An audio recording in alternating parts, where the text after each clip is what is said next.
Hello guys! Magandang hapon sa inyong lahat. This is your Lucas Mama sa Greek channel, a faithful also matarder. So ngayong hapon na to, tingnan natin ang nagsabihin sa iyo ng ating mga gabay. So this is a weekly gabay for the month of May 15 hanggang May 21 for the sign of Taurus. So Taurus, welcome sa my channel. Ano kayang messages, advices, and spirit guides ang ating masasaga for today's video? Kano na kayang energy or kagirapan sa buhay ng mga Taurus signs ang ating mahagilap? So guys, this reading is a general reading lamang, hindi lahat makaka-resonate. Kunin lamang po makaka-relate sa inyo and comment down below kung kaninong energy ang ating masasaga. Because don't forget to like and subscribe my channel and hit notification bell for more videos update. Kasi maraming salamat po sa mga walang sawang pagsuporta sa aking channel, lalong-lalo na ang hindi nag-skip ng ads away. Pagpalain kayo ng Diyos at may kapalisiksik liglig na guumapaw na biyayang manumbalik sa inyo. So let's see guys, what is the messages, advices sa iyo ng ating angel spirit for the sign of Taurus. So let's see and watch this. Agilapin at bubulabugin natin yan. Ito na yan guys. Angel Spirit Guide, please give me information po. Ano kaya gusto sabihin sa'yo ng ating mga baraha? Okay, there's an 8 of Cups. Now, moving on. Now, may mga bagay na makakamove on ka na. Makakala at makakawala ka na. No? Unti-unti na magiging kalmado ang sitwasyon mo. No? And because this is something, the 3 of Cups. Now, there's something a third party, something third wheel, or there's something celebration. No? Talaga makakaranas sila ng mga celebration dahil there's a Seven of Swords, no? In reverse, something na wala na matatago. No? Wala na mga bagay na maaaring may tago sa'yo. Lahat yan maaaring mailantad na. Sekreto man yan, misteryo man yan, ibibigay at ibabahagi na yan. And there's a Four of Swords, something intuitions, no? Makinig ka sa gut feeling mo, makinig ka sa vibrations mo dahil hindi ka ililigaw nito. No? Ano man yung mga bagay na nararamdaman mo ay maaaring mayroong kaakibat with the Devil card, no? Some of you nagkakaroon ka ng sleepless nights, anxieties, no? Some of you yung pinaglalaroan ka dito, no? Mayroon ditong taong hindi makamove on, no? Na maaaring siya na ngayon naloko, siya pa yung may ganang gumawa ng hindi maganda. And there's a Page of Cups, sama ang hinala mo, may conclusion ka, no? Mayroon kang instinct. What is the 8 of Cups? Represent with 3 of Pentacles, no? Collaborations, no? Communicate clearly. Kailangan mo kayo pag-uusap na maayos, liwanagin at unawain mo lahat ng bagay muna, no? What is the 3 of Cups? Represent with the 9 of Pentacles, with the blossoming, na maaring lumago at lumakas ang yung finances, na makakaranas ka na tuloy-tuloy na selebrasyon, tuloy-tuloy na magandang eksena. What is the 7 of Swords in reverse? Represent with a Judgment, na pinapaalalahanan ka na you need to pay attention. Alam mo na ang katotohanan na huwag ka lang mag-anga-angahan, no? Kung kailangan, alam mong nagsisinungaling na, no? Kaya kailangan mag-pay attention ka, no? What is the Four of Swords? Represent the 8 of Wands with a fast communication and fast movement. Some of you guys na nakakatanggap ka ng messages and phone call and of course an email, no? Or either kumbaga maraming mensahe sa with the synchronicities or signs, no? For example, nananaginip ka ng kung ano-anong bagay, no?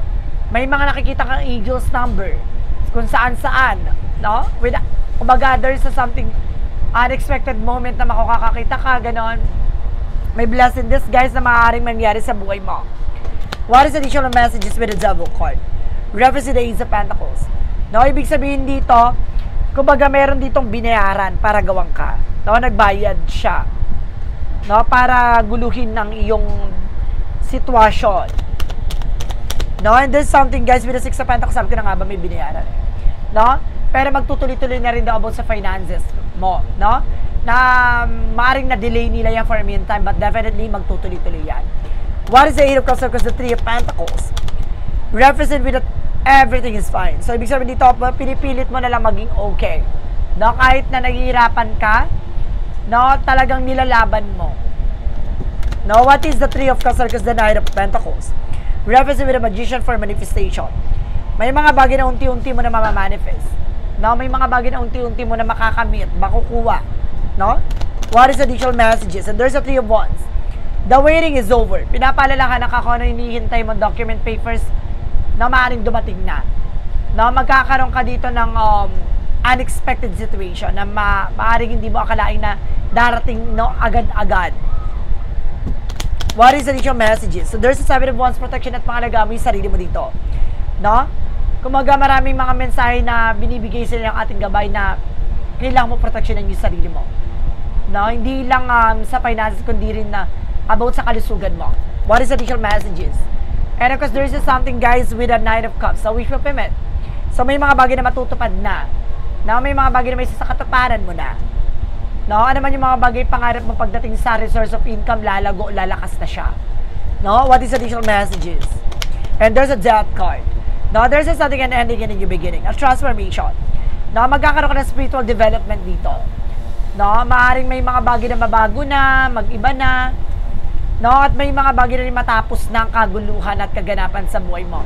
No, matatapos na rin yung gawa ng hindi maganda sa'yo. Kulang man to o sumpa, matatapos na siya. No, and this is the Page of Pentacles, invest wisely. So, mag-invest ka sa alam mong lalago, lalakas, no? Pag-ingatan mo ang iyong finances. And there's a Queen of Swords, clear the boundaries.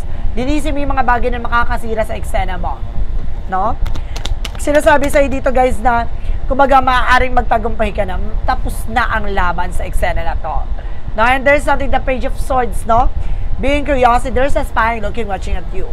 No? Kumbaga marami pa rin sumusubaybay sa'yo, hindi porket sumusubaybay, ibig sabihin, mga kalaban na. So there's a possible maaaring kliyente to or customers. No? And there's a Three of Swords in reverse, something you're recovering from the pain. Na makaka-recover ka na sa mga sakit, sa mga pinagdaanan mong kabiguan, mga naranasan mong mga betrayal, no? Maring matatapos na yan. And this is something the High Priestess. No, magkakaroon ka ng unexpected moment dito. No, hindi mo akalain na pagkakalooban ka pala, no, ng biyaya, no, na hindi mo akalain matutupad na yung pangarap mo. No, sa likod ng ginawa sa iyo na akala mo hindi ka na makakabangon, but definitely may pagbangon. Additional messages. And of course, there's something the Ace of Swords with the breakthrough at magtatagumpay ka din.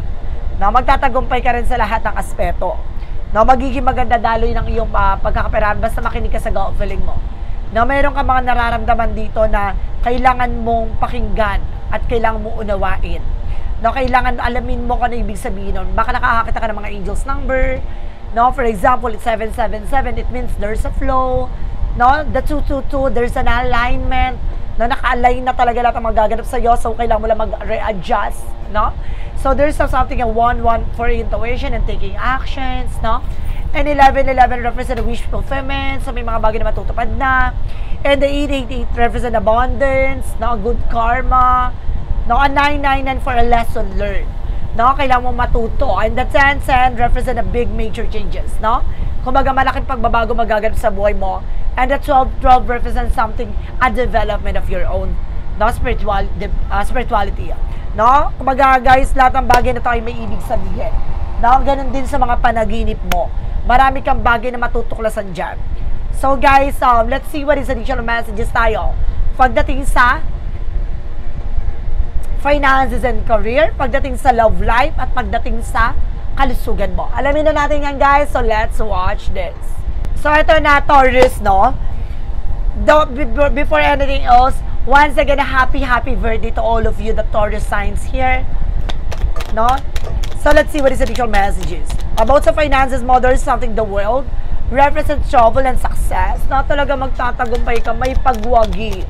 No? Magwawagi ka. And there's a Four of Pentacles. No? For saving money, protection at pangalagaan mo yung sarili mo dito. No? Matuto kang maghigpit ng sinturon. And there's another one. So, unti-unti lang yan. Na unti-unti mo nang malaramdaman at malalasapan tunay na sarap. No? And there's another pentacle, magkakaroon ka ng seguridad. No? Pagdating sa finances. Pangalagaan at protection. And there's a King of Cups. No? There's something devoted to for the person. Or either, this is something support now with the spirit guides. No? Ancestor guides. Na maaaring this something, a masculine energy na maaaring gumagabay sa'yo. And this is something the full coverage leap of faith dahil sa pananampalataya at tiwala mo, pagkakalooban ka ng ating pong humika pa na maayos at bago simula na kasaganahan. Pagdating naman tayo sa love life, there is a Ten of Swords, madalas kang sinasabotahe. No, with your own family, with friends, no, with an environment, and this will be the Six of Cups, especially with the friends and of course kamag-anak or co-workers. No, meron talaga tumatraidor talaga sa'yo. And this will be the Ace of Wands. And there's an ex na hindi makamove on, ha? And there's an Ace of Wands for a new project and new plan. Sa inyo dalawa, magkakaroon ka ng mga bagong proyekto, plano. And there's a Ten of Wands, maraming obligasyon at responsibilidad. No, and there's an Empress card for River, na maaaring babalik yung katawan lupa mo or maaaring kumaga magkaroon ka ng sigla or kailangan mo mahalin yung sarili mo, alagaan yung sarili mo. And there's a Six of Swords with the transition. Unti-unti na rin daw kayo makakalipat ng bahay. No, makakaalis na kayo sa lugar nyo, makakabili na kayo ng bahay. Additional messages about naman tayo sa kalusugan. Sa kalusugan mo, there's a Kingman. You're feeling stuck. You're lutang. No? Dahil din sa unbalanced na pag-manage ng pera, hindi ka balanse. And there's a hyper for lesson learned, no? Maging balanse ka. Pagdating sa kagastusan, sa mga binibigay mong support, tulong, see? Some of you nai-stress ka dahil kumbaga matumal or mabagal ang pagpasok ng pera ngayon. But definitely, bibilis din at magkakaroon ka ng balance, no? Huwag mo masyadong hinahatak yung negative energy. Just, hayaan mo siya mangyari. There's a fair fight. No, nagkakaroon kasi ng ano dito, maayos naman ang pasok pala ng pera mo dito. Pero, ang nangyayari kasi mas malaki ang gastos mo. Kaya kailangan na gamay-gamayan mo lang para hindi ka ma-stress, ha? So, let's see what is additional messages tayo. With the magical fire messages, advices and requests sa pick a card, yes or no. So, let's see guys, now what is additional messages with an angel spirit for magical fire messages? So, let's watch this. With the magical fire messages, represent what? And there's a birthday, wag. Ngayong birthday mo, maaaring naganap na yung birthday mo, no, maaaring masagot na ang katanungan mo. No, and there's a time thing I told you, a new home, diba? Magkakaroon ka ng bagong bahay. Diba? And this is something everything is okay. Sa lahat ng mga bagay na mag-okay na for you. No, magiging maayos at magiging maganda na ang sitwasyon. No, at papabor na sa'yo dito at may maganda pang kalalabasan. Diba? What is the yin and yang oracle card? Represent with the masculine sa'yo. Sabi ko na nga ba, there's a masculine energy dito. There's a something a Taurus, a very masculine. Or either your first or cross-watcher or other maaaring person may maaaring masculine. And there's something toxicities. I told you, may toxic family, toxic friends. Na kailangan mo kumawala dyan ng toxic co-workers. And this is something in Mercury with something in travel, communications, no? There's some messages. Maraming mensahe dito na talagang makakaalis ka na, no?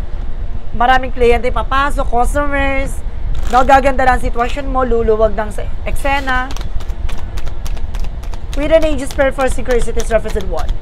And there's a faith, no? Malakas dapat ang pananampalataya at tiwala mo. Alisin mo yung takot at pangamba mo. And there's a wisdom, enlightenment, nabibigyan liwanag sa lahat. No? Yung mga tanong mo, maaaring masagot na. And this is something father figure. May father figure talaga dito, guys, na gumagabay sa'yo. So, let's see what is additional messages with an angel spirit for Mystic Love Oracle deck. And this is something hap with a one night stand. Na umiwas kayo dito, ha? Baka ma-one night stand kayo. No? And there's a divine intervention, paalala sa'yo ng ating divine. No? Lahat ng mga bagay na gagawin mo magre-reflect sa'yo. No? Iwasan mong humarot, lumande, no? Or something na parang, alam mo may asawa at jowa ka na, no? Na mag-entertain ng ibang tao na alam mong, kumaga, ahantong, no? Nasa cheating. So, umiwas po. There's a friends. No? May influence ng friends dito, guys. So, let's see what is an angel's number represent what?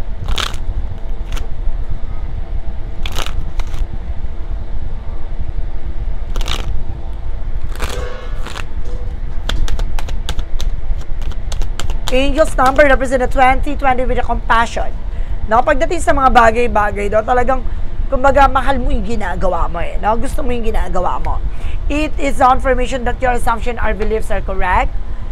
But it's also an encouragement to use their talent and gift because they will benefit the world and your pocket be of a service to others. You're potentially enormous. No? Kumbaga, may kaalaman at kakayanan ka. Gamitin mo daw yun ng tama't wasto para lumago ka. Now, what is the Money Move Oracle deck? represent the gambling. Umiwas ka sa mga sugal. No, don't risk too much, no? Kung hindi naman to literal na sugal, umiwas ka sa mga laban na alam mong wala namang kasiguraduhan. And this is something a wrong decision. Meron ka dito maling decision na nagawa. No? Think before you act. Bago ka kumilos, kailangan pag-isipan mabuti. And this is something that part of the life. Represent what? What is the part of the life? Represent a peace of mind. Nabibigyan ka na mas mapayapang kaisipan dito, mas maliwanag pa sa tubig. True love, release, and inner reflections. I find peace and my perspective is gentle and loving and approach each step with a confidence. And in moments of fear, I remain brave knowing that peace resides with me. So see, alam mo sa sarili mo na nagiging matapang ka ng humarap. No, mas pipiliin mo maging mapayapa kaysa patulan yung mga taong kumaga naninira, no? At talagang kumaga sinisira ang eksena mo, no? Talagang mas dumededma ka na lang for a meantime. There's something a shadow work represent what? With a shadow work represent what? And this something, guys, with the embrace the void, no? Kailangan mo harapin yung kinakatakutan mo. Your true potential is waiting to be discovered. Na may kailangan kang malaman sa sarili mo. Na may kailangan kang matutunan sa sarili mo. And the what lies beneath with the hidden future. Ano yung mga bagay na nakatago sa hinahanap mo? Ano yung mga bagay na nakatago sa hinahanap mo? There's something, guys, with a situation about to explode. Shit about to pop up in the flame. See? Kumbaga may bagay ka dito marang may revelasyon ka matutuklasan, malalaman. No, bigla ka na lang magugulang ng with unexpected moment. Diba? With a clarifying for life situation.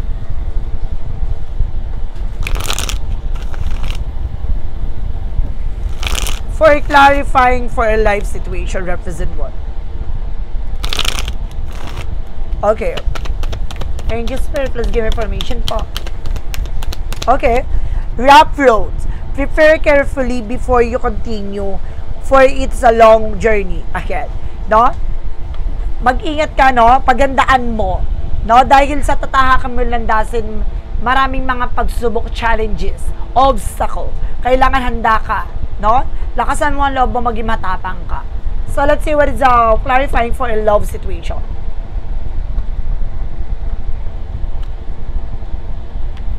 For clarifying for a love situation, represent what?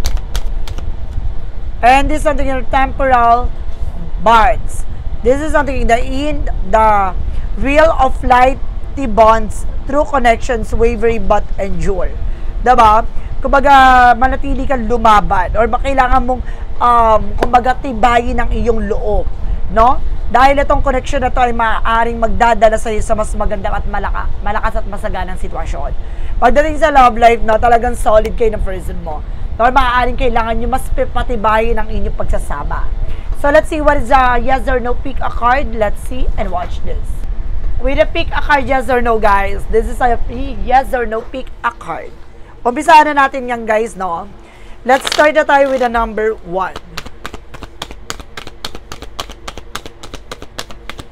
And there's a no.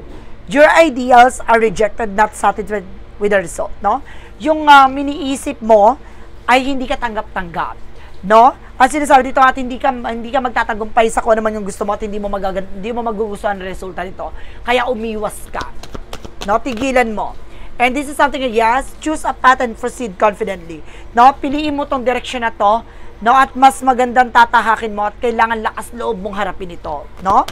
Number 3. There's a yes. No? Finding fertile ground, steady growth, fruitful. No? Humanap ka ng bagay, no? Na alam mong diyan ka lalago, diyan ka lalakas. No? Wag kang, kung alam mong hindi ka mag-grow diyan, umilis ka. No? At kumaga, kailangan mong magpakalayo o kailangan mong kumawala diyan dahil hindi ka uunlad diyan. Kung itong tao na to, na makakasama mo, itong tao na to ay maaaring magbigay sa'yo ng maganda sitwasyon, no, why not? Ilaban mo. So guys, this is a weekly gabay for the month of May 15 hanggang May 21 for the sign of Taurus. So, Taurus. Maraming salamat for this wonderful reading. So, once again, this reading is a general reading lamang. Hindi lahat makaka-resonate, kundi lamang po makaka-relate sa inyo. And comment down below kung kaninong energy ang ating nasagap. And of course, don't forget to like and subscribe my channel. And hit the bell for more videos update. Kasi maraming salamat po sa mga walang sawang pagsuporta sa aking channel. Lalong-lalo na ang skip ng ads away pagpalain kayo ng Diyos at may kapalit siksik liglig na guumapaw na biyayang manong balik sa inyo. Maraming salamat guys and see you in the next video. Bye-bye and babush!